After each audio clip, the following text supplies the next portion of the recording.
नमस्कार दोस्तों। छठ पूजा की ये पावन कथा दूर करेगी आपकी हर व्यथा। Welcome back to my YouTube channel.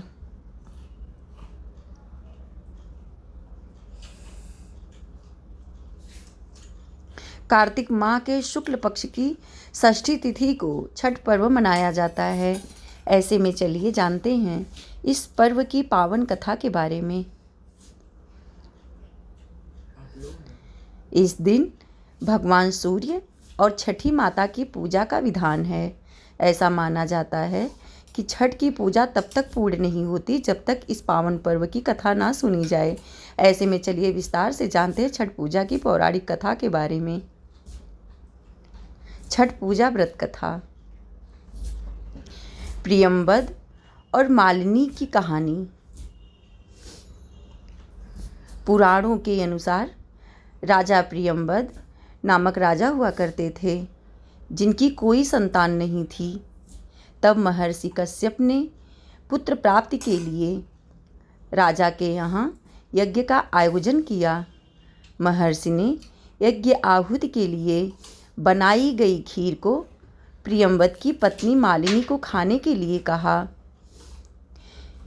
खीर के प्रभाव से राजा और रानी को पुत्र तो हुआ, किंतु वह मृत था। प्रियंवद पुत्र को लेकर शमशान गए और पुत्र वियोग में प्राण त्यागने लगे। उसी समय भगवान की मानस पुत्री देवसेना प्रकट हुई। उन्होंने राजा से कहा कि सृष्टि की मूल प्रवृत्ति के छठे अंश से उत्पन्न होने के कारण मैं षष्ठी कहलाती हूँ। माता ने राजा को अपने पूजन का आदेश दिया और दूसरों को भी यह पूजन करने के लिए प्रेरित करने को कहा।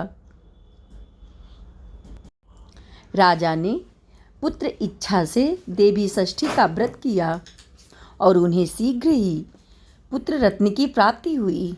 जिस दिन राजा ने यह व्रत किया था उस दिन कार्तिक शुक्ल पक्ष की षष्ठी तिथि थी।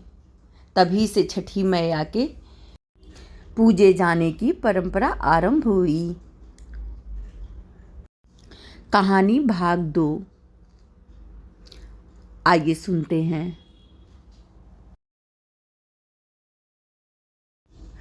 कर्ण ने की थी शुरुआत।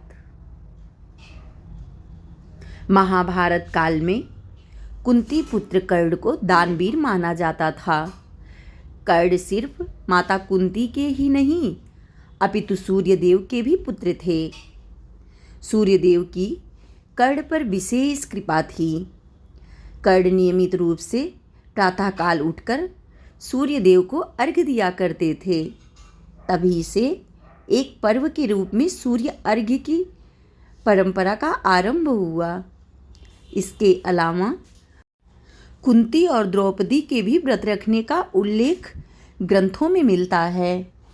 ऐसा कहा जाता है कि द्रौपदी के छठ पूजा करने के बाद ही पांडवों को उनका हारा हुआ सारा राजपाट वापस मिल गया था।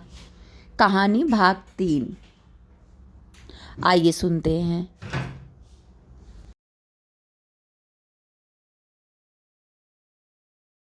श्री राम और माता सीता ने भी रखा था व्रत।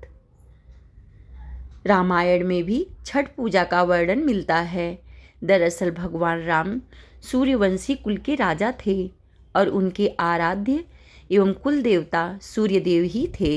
इसी कारण से राम राज्य की स्थापना से पूर्व भगवान राम ने माता सीता के साथ कार्तिक शुक्ल षष्ठी के दिन छठ पर्व मनाते हुए भगवान सूर्य की पूजा विधि विधान से की थी। बोलो जय छठी मैया की। दोस्तों ऐसे ही और वीडियो देखने के लिए मेरे YouTube चैनल को सब्सक्राइब करें। मेरे वीडियो को लाइक, सब्सक्राइब एंड शेयर करें।